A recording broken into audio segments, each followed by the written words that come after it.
ज़ैनिन खानदान का 26वां मुखिया नाओबितो ज़ैनिन, जिसकी मृत्यु होने के बाद उसकी सत्ता को कौन हासिल करेगा, यह जानने के लिए यह चैप्टर बनाया गया था। चलो आओ देखते हैं Jujutsu Kaisen chapter number 138, the Zenin clan. चलो आखिरी दम तक नाचे हम यहाँ, सबसे आगे है ये टोक्यो। हाँ, आखिरी सांस तक जूझते रहे, हाँ दिखाओ ना अपनी बुरी आदतें। I love you baby, हाँ गाते रहो बिना सोचे कि खुद से कितना अनजान हो तुम। तेरा ये कदम दिल जलाएगा, ये भागा तो गिर जाएगा। You are my special। क्या ऐसा होगा कभी मैं काबू खो दूं खुद पे? जो भी करोगे तुम वो करो ना पूरे जिंदगी के उलझन में मैं उलझा हुआ, सब कुछ चमकता यार। You are my special। ऐसी दुनिया हो ना जिसमें बंदिश हो। अरे वो लड़की माई भी ना। अभी कबीले की मुखिया की चिंता करो, और वैसे भी मरने वाली माँ की है। सच में? फिर भी मुझे क्या, नाओबितो ज़ैनिन का छोटा बेटा नाओया ज़ैनिन, जो स्पेशल ग्रेड 1 का सोर्सर था, माँ की ज़ैनिन ओगी ज़ैनिन की पोती, जो ताकतवर के साथ साथ खूबसूरत भी थी, जिसने अपने ताकत के बलबूते पर कई मर्दों को पीछे छोड़ दिया था। माँ की भले ही सुंदर हो, लेकिन उसे कोई एक्सेप्ट नहीं करेगा, क्योंकि वह नहीं जानती कि आदमी के साथ कैसे रहते हैं। जो लड़की किसी लड़के से 3 कदम भी पीछे ना चल सके, उसे तो डूब मर जाना चाहिए। भले ही उसका चेहरा तुम पर गया है, लेकिन तुम एक औरत हो, तुम ये सब बातें जानती हो। हाँ, इस मामले में मुझे माई एकदम ठीक लगी। तुमने आने में देरी कर दी। नाओया ज़ैनिन का बड़ा भाई ज़ेनिची ज़ैनिन, जो ग्रेड 1 का सोर्सर था। हाँ, मानता हूँ ज़ेनिची ज़ैनिन थोड़ा कम ताकतवर था, लेकिन यह भी अपनी जवानी में कुछ कम नहीं था।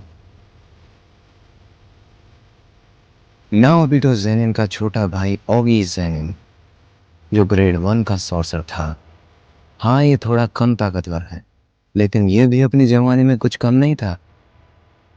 माफ़ी चाहता हूँ, लेकिन यह समय नहीं है आपके पूछने का कि मैं जल्दी आऊँ या देरी से, क्योंकि इस समय हमारे पिताजी मौत से जूझ रहे हैं। और वैसे भी ज़ैन खानदान का अगला मुखिया मैं ही बनने वाला हूँ। और हाँ ओगी ज़ैनिन, आप मेरे चाचा और उनके छोटे भाई के होने के बावजूद भी कुछ नहीं कर पाए, और तुम्हारी बेटी का तो सवाल ही पैदा नहीं होता। और वैसे भी मेरे सारे बड़े भाई नाकामयाब रहे। और हाँ, तुम ज़ेनिची ज़ैनिन, अरे नहीं, तुम्हारा तो चेहरा ही बेकार है। अच्छा हुआ तुमने तोजी की जगह नहीं ली, वरना हमारा क्या होता।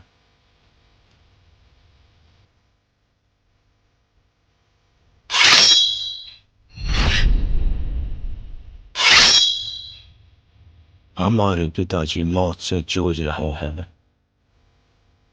मैं कई दिनों से देख रहा हूं कि हर कोई वसीयत के पीछे पड़ा है। हम एक साथ क्यों नहीं रह सकते?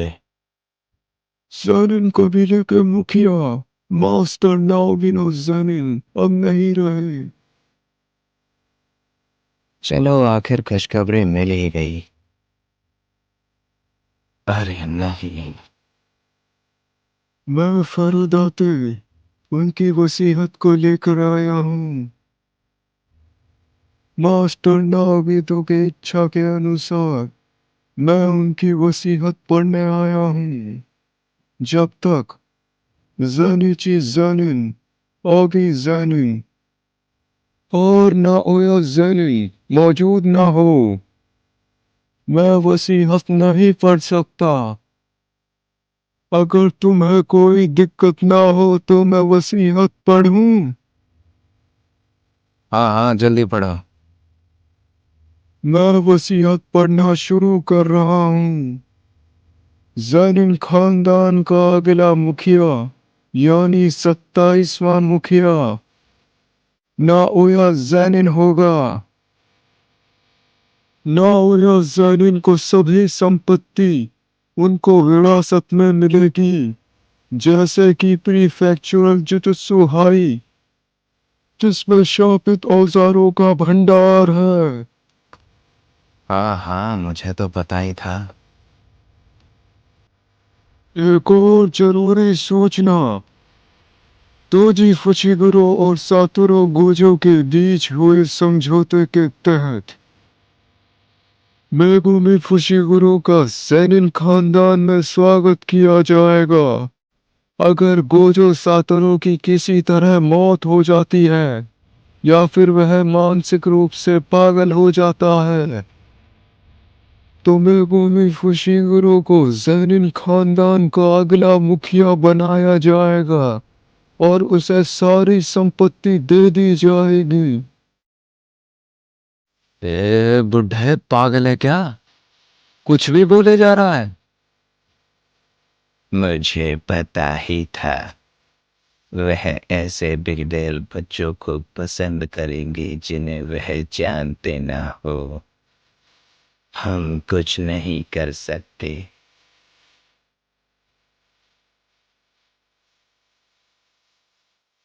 मेगुमी फुशिगुरो अब कहाँ है और क्या कर रहा है, मुझे इस बात की कोई जानकारी नहीं है, लेकिन इतना पता है वो और सुकुना का वसूल दोनों शिबुया में है।